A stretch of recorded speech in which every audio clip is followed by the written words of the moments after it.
네, 어쨌든 경제. 한 주의 경제판 뉴스킥 5는 한 주간에 나온 여러 가지 경제 소식 중에 저희 제작진이 선정한 한 뉴스라고 보시면 되겠습니다. 자, 1위부터 5위까지 저희가 선정을 했는데요. 5위부터 1위까지 차례대로 보여주시겠습니까? 네, 나오고 있습니다. 5위, 4위, 3위, 1위, 2위, 1위 이렇게 나오는데요. 자, 키워드만 일단 보면 한은 눈치게임, 4위, 우리가 남이가, 3위, 기차 끌려 오막살이, 2위, 꽃보다 GDP, 1위, 고용시계는 거꾸로 간다. 이렇게 나와 있는데요. 하나씩 차근차근 자세하게 보여드리도록 하겠습니다. 먼저 5위 보여주실까요? 네. 미국과 한국 기준금리 추이 이렇게 차트로 나와 있는데요. 중요한 건 일단 한국이겠죠. 한국 이번 주에 2.5% 기준금리를 동결했습니다. 자, 기준금리를 동결한 이유가 어떻게 보면 더 중요할 텐데요. 집값, 환율 추이에 따라서 이번에 기준금리를 동결하게 됐다 하는 총재가 그런 설명을 했는데 자세한 소식 관련해서 또 영상이 준비됐다고 하네요. 그럼 먼저 영상 보시고 이야기 이어가도록 하겠습니다. 영상 보여주시겠습니까? 오늘 금융통화위원회에서는 물가가 안정된 흐름을 이어가는 가운데 성장은 전망의 불확실성이 여전히 높지만 소비와 수출을 중심으로 개선세가 이어가고 있고 부동산 대책의 주택시장 및 가계부채 영향, 환율 변동성 등 금융 안정 상황도 좀 더 살펴볼 필요가 있는 만큼 현재의 기준금리 수준을 유지하는 것이 적절하다고 판단하였습니다. 이 결정에 대해 신성한 의원은 기준금리를 2.25%로 인하하는 것이 바람직하다는 소수 의견을 나타내셨습니다. 기준금리 결정을 좀 더 자세히 설명드리면 무엇보다 국내 경기가 개선세를 이어가고 있고 향후 성장 경로에도 상하방 요인이 모두 잠재해 있어 여러 리스크 요인들의 전개 상황을 좀 더 점검한 후 기준금리의 추가 인하 시기들을 결정하는 것이 바람직하다고 판단하였습니다. 네, 영상에서 보셨지만 우리 한국은행 총재께서 기준금리를 동결했는데 두 가지 이유를 댔습니다. 부동산 문제, 그다음에 환율. 자, 자세한 내용 김지원 캐스터가 전해 주실까요? 네, 제가 좀 더 설명을 덧붙여 드리자면요. 23일 어제였죠. 한국은행이 기준금리를 연 2.5%로 동결을 했습니다. 7월부터 3번 연속 동결에 나선 건데요. 다음 주면 마무리될 것으로 좀 보이지만 한미 관세 협상 불확실성이 이어지면서 환율에 영향을 줬다라고 보고 있고요. 또 서울 집값 급등도 이어지면서 금리를 더 내리면 시장이 과열될 수 있다라는 게 한은의 입장입니다. 정부가 지난 10월 15일에 부동산 대책을 내놨죠. 이 대책을 내놓기 이전에 10월 초 2주 동안에만 살펴봤을 때 서울의 아파트 집값이 0.5% 넘게 증가를 했습니다. 특히나 한강 벨트를 중심으로 해서 갭 투자가 이어졌다라는 분석인데요.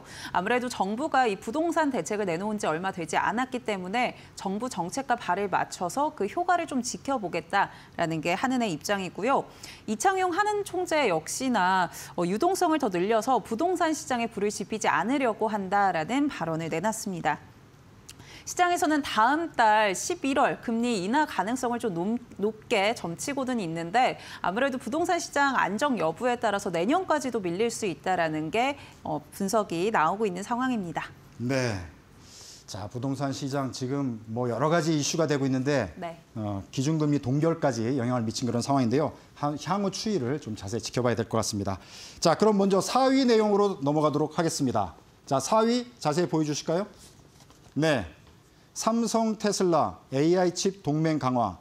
요즘 삼성전자 주가가 계속 상승세를 보이고 있는데요. 또 한 가지 호재가 나온 셈이 됐습니다. 자, 머스크가 삼성 AI5 칩도 생산에 같이 협력하겠다 이런 소식을 전했는데 자, 자세한 내용 이동재 캐스터가 전해 주실까요?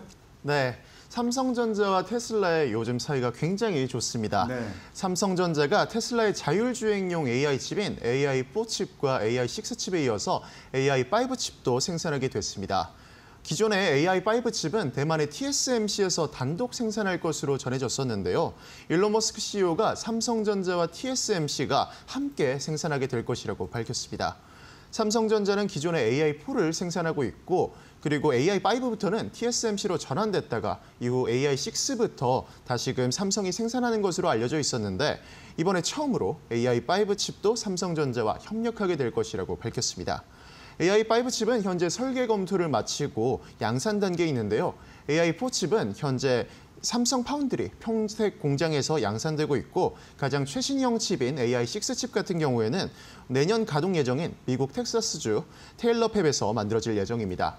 아직 삼성전자의 AI5 칩이 어디서 생산될지 같은 이런 구체적인 정보 같은 경우에는 나오지 않았지만 이번 소식이 삼성전자의 대규모 수주 확대로 이어질 것이라는 확대 신호탄으로 해석되고 있습니다.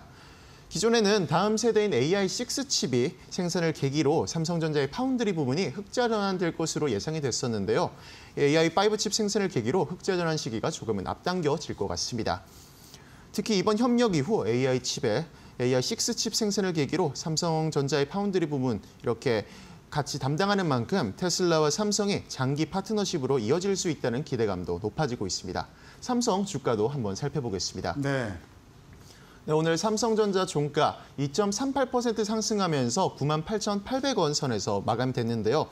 반도체 슈퍼사이클이 돌면서 최근 들어서 강한 모습 계속 보이고 있습니다. 이번 주 화요일 같은 경우에는 99,900원 선까지 오르면서 정말 10만 전자를 목전에 뒀는데요. 그동안 아픈 손가락으로 꼽히던 HBM과 파운드리 부분에서도 최근 들어 성공 기대감이 높아지고 있는 점도 상승 요인으로 꼽히고 있습니다. 네, 자 삼성전자 지금 가보지 않은 길을 가고 있습니다. 역시 우리 주식시장도 가보지 않는 길을 가고 있는데 계속 잘 상승해서 한국 경제를 견인하는 그런 시장, 그런 또 반도체 업종 기업들이 됐으면 좋겠다 이런 바람을 가져봅니다. 네, 소식 잘 들었고요. 자, 2주 한 주의 경제판 뉴스킥 5 중에 3위 소식 자세히 또 보겠습니다. 네.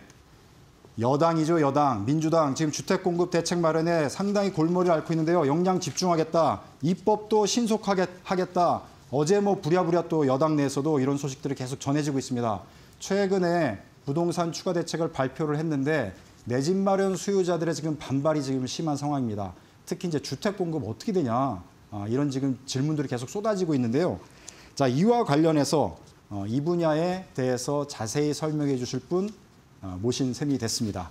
자, 국가철도공단 유승현 글로벌 개발처장 나오셨는데요. 자, 유유부지, 학교용지, 개발 일기 신도시 여러 가지 얘기들이 있지만 사실 지금 가장 우리가 피부에 와닿는 거는 어떻게 보면은 역세권, 도심권의 개발들을 어떻게 빨리 할 수 있을 것인가. 이런 문제가 될 텐데 이 부분에 또 개발을 담당하고 계시지 않습니까? 그래서 이제 우리 유승현 처장님을 모셨는데 먼저 국가철도공단 하면은 시청자분들이 좀 생소하실 수도 있으니까 국가철도공단 어떤 기업인지 먼저 간단하게 소개를 먼저 해주시죠. 네, 저희 국가철도공단은 국가철도망을 건설하고 철도 시설과 자산을 효율적으로 관리하기 위해 2004년 철도청 건설 분야와 한국고속철도건설공단이 통합하여 출범한 국토교통부의 산하의 기관이라고 할 수 있겠습니다. 네. 자, 국토교통부 산하기관이고 지금 전국의 철도, 그다음에 GTX, KTX를 사실은 이제 운행을 한다면은 그 개발과 시설을 이제 공단이 담당하는 거고 운행이 이제 코레일이 담당을 하는 부분. 그렇게 이해하시면 될 것 같고요. 자, 이렇게 되다 보니까 전국에 많은 철도 유유부지들이 많이 있지 않습니까? 역세권 개발도 이슈가 되고요. 그래서 국토교통부 장관도 지금 유유부지를 활용해서 주택 공급을 속도를 내겠다 이런 얘기를 했기 때문에 앞으로 이제 이 부분이 어떻게 개발이 될 것인지 상당히 관심이 높습니다. 그래서 공단 차원에서 유유부지를 활용한 또 철도 역세권 부지를 활용한 주택 공급을 어떻게 할 수 있는지 공단 입장에서 좀 과정을 설명해 주시면 좋을 것 같습니다. 네, 정부는 97 주택 공급 확대 방안에 따라 주거 안정을 최우선 목표로 2030년까지 서울 수도권에 총 135만 호의 신규 주택을 착공한다고 밝힌 바 있습니다. 그 일환으로 철도역과 철도 유유부지를 활용해 1인 가구, 또 청년주택 등을 공급하겠다는 계획이 담겨 있습니다. 최근 추진 현황을 살펴보면 GTX-C 창동역과 대장 홍대선의 원종역 등 철도역과 인접 부지를 활용한 공공주택 복합 개발이 본격 추진되고 있는 것으로 파악하고 있습니다. 네. 그리고 그 외에도 철도역과 인근 부지를 활용한 신규 후보지를 활발히 검토하고 있고 차량기지 이전 부지나 금천구청역 등 역 주변 유유부지를 활용해서 1인 청년용 공급 사업지도 추가 발굴하고 있는 것으로 알려졌습니다. 네.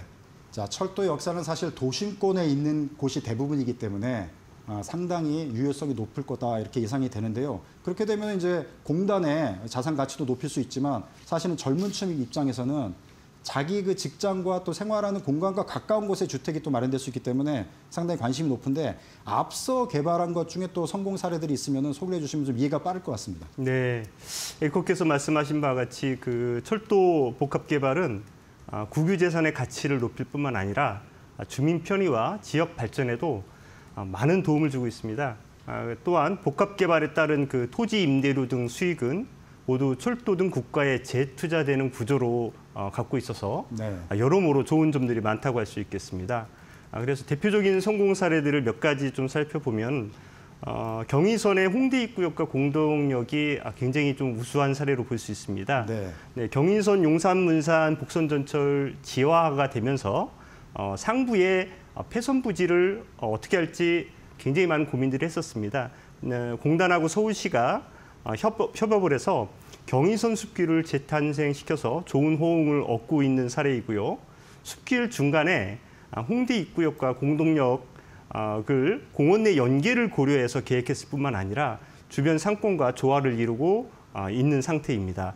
홍대 입구역은 젊은 층과 K컬처를 겨냥한 쇼핑몰이나 책거리가 어우러져 있고 또 공동역 같은 경우에는 업무 호텔, 컨벤션 등 주변 상권에서 요구되는 복합시설로 운영 중에 있습니다. 또 외국인 고객도 대폭 증가하고 있어서 경의선 숲길은 그 서울의 새로운 관광 명소로 되고 있고 또 폐선의 활용에도 가장 좋은 선례로 남고 있는 상태입니다. 뭐 또 몇 가지 간단하게 소개시켜드리면 저희가 이제 이런 복합 개발의 시초가 됐던 게 민자역사입니다. 민자역사는 1980년대부터 시작을 했던 사업들이고요. 가장 대표적인 민자역사는 여러분께도 잘 아시겠지만 서울역하고 용산역이 네. 있습니다. 서울역하고 용산역 같은 경우에는 지금 뭐 대규모 쇼핑몰이나 아울렛 같은 것들이 운영되고 있고 네. 국내는 물론 또 해외 여행객들이 필수 방문 코스로도 되고 있는 상황입니다. 네. 그리고 마지막으로 우리 공단에서 가장 역점을 두고 추진하고 있는 수소역세권 개발 사업을 들 수 있겠습니다. 네. 수소역세권은 크게 그 두 개의 사업 구역과 네. 방식으로 나눌 수 있습니다. 수소역과 주차장 부지를 활용한 수소역 복합환센터, 그리고 수소역 인근 토지를 조성해서 공공주택 지구를 공급하는 두 가지 방식입니다. 네. 그래서 수소역 복합환센터는 수서고속철도, 그다음에 GTX-A 노선 등 5개의 철도 노선과 버스, 택시, 주차장 등 이 환승시설이 효율적으로 배치되어 아주 활발히 그 환승을 할 수 있도록 해놨고, 그다음에 백화점, 호텔, 병원, 오피스 등 지역 발전에 필요한 복합시설을 설치해서 국민의 편익을 극대화하였습니다. 그리고 마지막으로 공공주택 지구에 약 2,500세대의 공공주택이 공급되어 있고 로봇 산업 특화 업무 시설도 공급되어서 지역과 산업 발전에 기여할 것으로 저희는 기대를 하고 있습니다. 이렇게 이게 수소역세권은 공단이 궁극적으로 구축고자 하는 대중교통 지향 도시개발, 즉 TOD 모범적 사례로서 국내외에 많은 관심을 받고 있는 상황입니다. 네. 네. 지금 앞선 사례 중에 우리가 빠르게 볼 수 있는 게 이제 서울역, 용산역, 그다음에 수서역 이렇게 말씀해 주셨고요. 현재 구상 중인 우리가 가까운 시간 내에 볼 수 있는 개발 계획들은 어떤 게 있는지 또 소개를 부탁드리겠습니다. 네. 사실은 이제 개발 사업이 장기간 그 기간을 갖고 네. 하다 보니까 저희들이 전국에 많은 개발 사업들을 추진하고 있지만 지금 당장 지금 개통을 앞두고 있는 것보다도 본격적으로 저희들이 이제 공단에 관심을 갖고 여러 목적을 갖고 추진하는 사업들이 있습니다. 네. 예를 들어서 오송역 복합 환승센터 같은 경우에 오송역은 이제 국토의 중심에 있고 네. 그다음에 호남고속철도와 경부고속철도의 분기역으로서 철도의 중심지라고 할 수 있는 곳입니다. 또 세종청사 가려면 또 거쳐에 가는 곳이잖아요. 네, 맞습니다. 많은 관과 관련된 이용객들도 많이 있는 상황입니다. 그래서 이용객이 그렇게 꾸준히 증가되고 있음에도 불구하고 주변에 주차장이라든지 복합개발시설 같은 편의시설들은 매우 부족한 상황이었습니다. 네. 그래서 이런 부분들을 저희 공단뿐만 아니라 관련 지자체인 충청북도, 청주시와 공동으로 오송역 중심의 종합개발 계획을 현재 수립을 하고 있고요. 네. 인근의 어떤 주변지와 철도역의 복합개발 종합적으로 저희들이 계획을 해서 지역과 함께 균형 발전을 선도하는 사례가 될 수 있도록 개발 노력을 하고 있습니다. 그리고 한두 가지 더 말씀을 드리면 동인천역 복합 개발 같은 경우 네. 경인선 동인천역이 과거 민자 역사로 시작을 했습니다. 네. 이제 그러다가 2009년도에 경기가 안 좋을 때 이제 쇼핑몰 같은 것들이 폐업이 되었고 이후에 이제 장기 방치되다 보니까 지역의 안전 문제나 민원 등이 계속해서 발생을 했던 부분입니다. 네. 그래서 이 부분들은 저희들이 국토부와 함께 철거미 복합 개발을 동시에 조속히 추진하는 방향으로 정책을 수립을 했고 작년 10월에 민간 제한 공모를 완료했고요. 네. 그리고 금년 11월에 약 1만 5천 제곱미터 부지를 대상으로 사업 주관자 공모 그리고 또 이후에 사업을 본격적으로 추진할 예정에 있습니다. 네. 마지막으로 춘천역세권이 굉장히 중요한 사업이라 간단히 말씀드리겠습니다. 춘천역세권은 현재 이제 춘천 속초의 고속화철도 사업의 개통을 고려해서 춘천역과 인근 부지 약 42만 제곱미터를 역세권 개발 사업으로 개발하는 사업입니다. 공동주택하고 상업업무 복합한 센터가 함께 들어가는데요. 현재 이제 예배 타당성 조사 마지막 단계에 있고 앞서 소개한 수서역세권처럼 TOD에 굉장히 좋은 사례로서 지금 춘천역세권은 저희들이 생각을 하고 있습니다. 그래서 강원권 경제 거점 형성으로 지역 경제 활성화와 국토 균형 발전에 크게 기여할 것으로 저희들은 기대를 하고 있습니다. 네, 여러 가지 이제 구상 중인 개발 계획들을 말씀해 주셨는데 지금 공단은 GTX도 지금 담당하고 계시지 않습니까? GTX 같은 경우는 뭐 서울에서 경기권에 젊은 층들이 많이 이제 출퇴근하는 그런 공간이 될 텐데 이와 관련된 또 개발 계획, 또 민간과 또 함께 구상 중인 내용들이 있으면 또 설명을 해주시면 좋을 것 같습니다. 네, 앵커님께서 말씀하신 것처럼 GTX A의 개통에 따라서 이 수도권이라는 거대 메가시티에서 철도의 역할이 얼마나 중요한 것인지 다시 재조명받는 계기가 되었습니다. GTX는 이 거리라는 물리적 한계를 그 속도와 시간으로 극복하는 효과가 있어서 향후 수도권 및 대규모 신도시 개발에 매우 중요한 교통수단으로 주목받고 있습니다.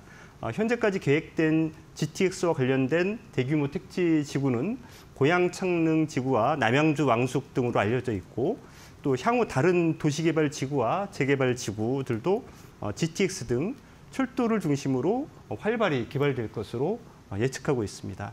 특히 그 현재 여러 가지 추진 검토 중인 GTX 연장 사업과 추가 노선에 대해서도 주택 공급 정책에 아마 이게 중요한 고려 요소가 될 것으로 저는 생각을 하고 있습니다. 네. 앞서 잠깐 말씀해 주셨지만 운영하지 않은 그 폐선을 이제 공원으로 바꿔가지고 한 게 이제 경의선 노선이 될 텐데 그런 것들이 그 서울에만 있는 게 아니라 지방에도 많이 성공 사례가 있지 않습니까?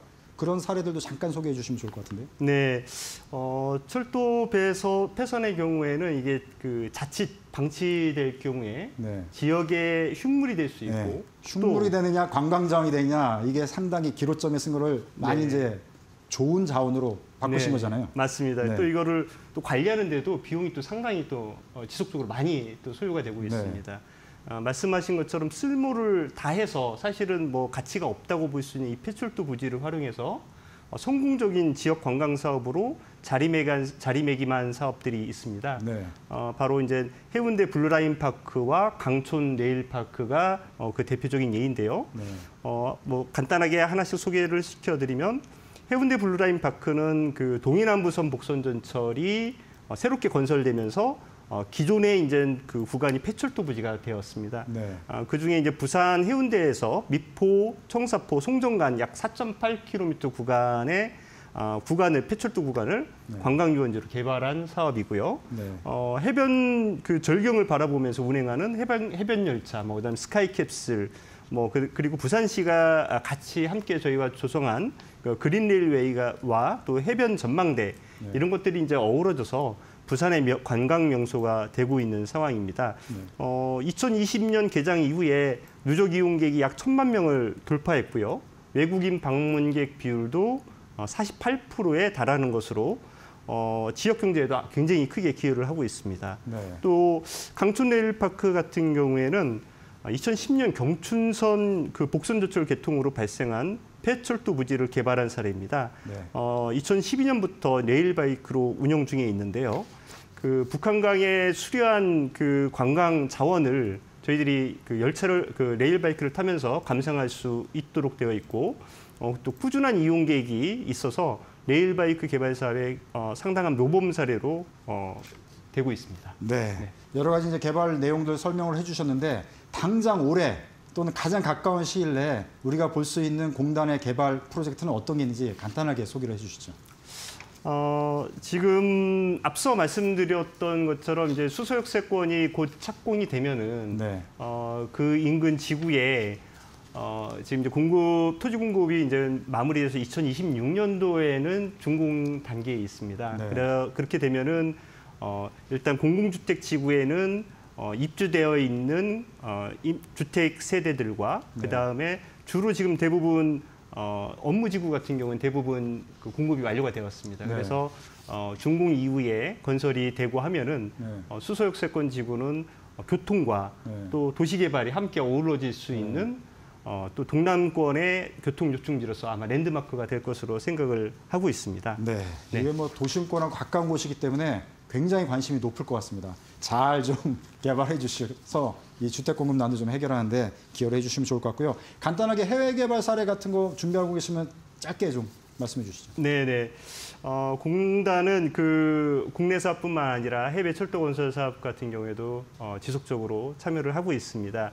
그 가운데 베트남 고속철도라든지 자카르타 MRT 사업 같은 경우에 저희들이 TOD 사업을 포함해서 함께 구상 중에 있습니다. 그래서 공단이 기본 컨셉을 잡고 ODA라든지 그다음에 대기업과 해외 인프라 펀드 차관 등을 활용해서 단계별 전략을 세워서 이 해외 진출에 추진할 예정에 있고요.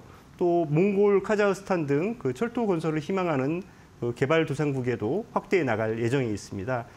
이 치열한 해외 철도 건설 시장에서 이런 국내의 다양한 철도 복합 개발 경험을 이렇게 접목시킨다고 하면은 더 많은 기회가 창출될 것으로 저희는 기대를 하고 있습니다. 네.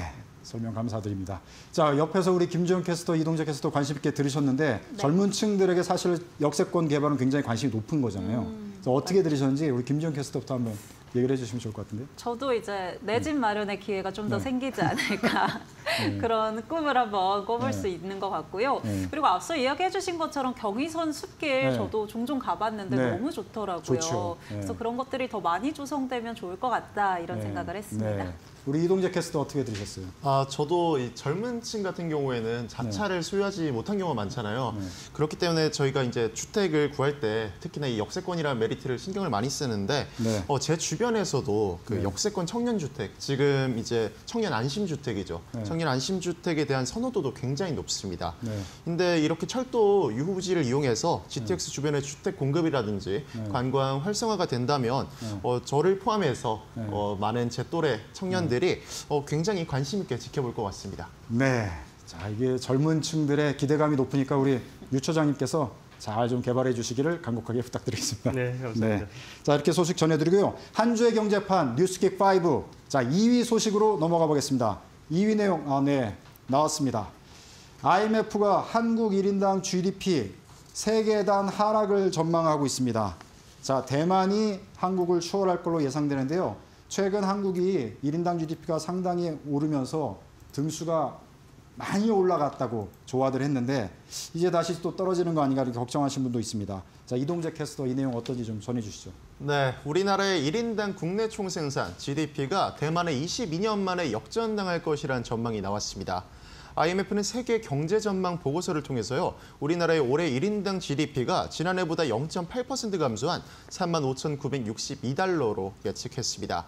이렇게 되면 우리나라는 지난해 세계 34위에서 올해 37위로 3단계 내려앉게 되는 건데요. 반면 작년 38위를 기록한 대만은 1인당 GDP가 11.1%나 증가하면서 38위에서 35위로 순위의 상승이 예상되고 우리와 역전이 될 것으로 보입니다. 우리나라와 대만의 정반대 흐름은 이후에도 지속될 것으로 보이는데요. 한국의 1인당 GDP는 내년 38위로 하락한 뒤 2028년엔 4만 달러 돌파해 또 불구하고 세계 순위는 40위로 계속 내려앉을 것으로 예상됩니다. 하지만 대만은 내년에 4만 달러를 돌파하면서 31위까지 순위가 치솟고요. 2030년에는 5만 달러도 넘어설 것으로 예측됐습니다. 이게 아무래도 TSMC를 중심으로 AI와 반도체 산업 관련 수출이 호조를 보이면서 경제 성장률이 큰 폭으로 오를 것으로 전망되기 때문인 것 같은데요. 일부 전문가들은 기업하기 좋은 환경이 한국과 대만의 경제의 명운을 갈랐다고도 평가했습니다. 대만의 법인세 최고세율은 20%로 내년부터 적용되는 우리나라의 최고세율인 25%에 비해서도 현저히 낮은 수준이고요. 지방세까지 포함하면 7.5%포인트까지 격차가 남기 때문인데요. 어쨌든 정부와 기업 양쪽 모두가 노력해서 한국이 잠재 성장률 1%의 이 저성장에서 탈출하는 것이 가장 중요한 문제로 보입니다.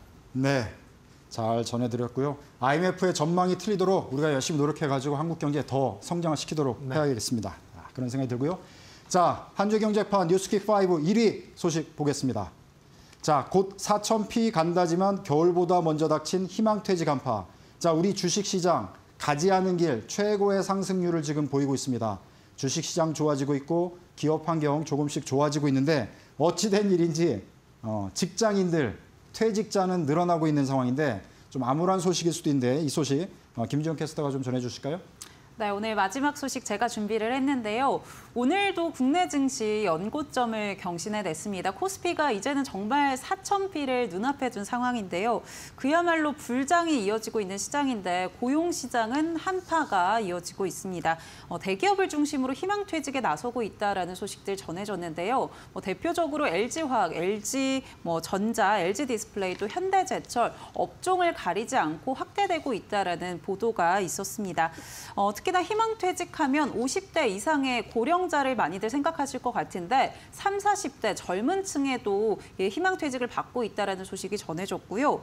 또 기업 입장에서는 단순히 인력 감축이 아니라 비용 절감, 또 체질 개선에 나서고 있는 것이다라는 시장의 분석입니다.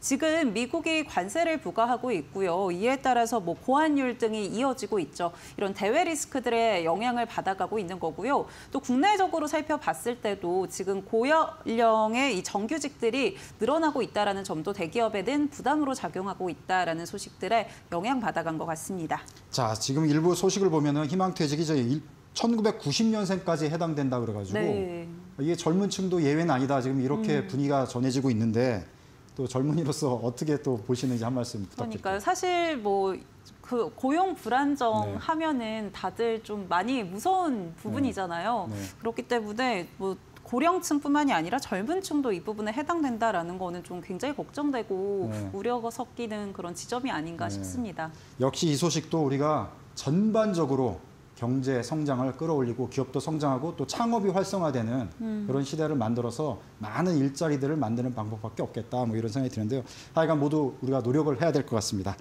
자, 한 주의 경제판 뉴스킥 5 지금까지 저희 제작진이 선정한 소식 전해드렸습니다. 지금까지 이동재, 김주영 캐스터 그리고 국가철도공단의 유승현 글로벌 개발처장께서 수고해 주셨습니다. 감사합니다.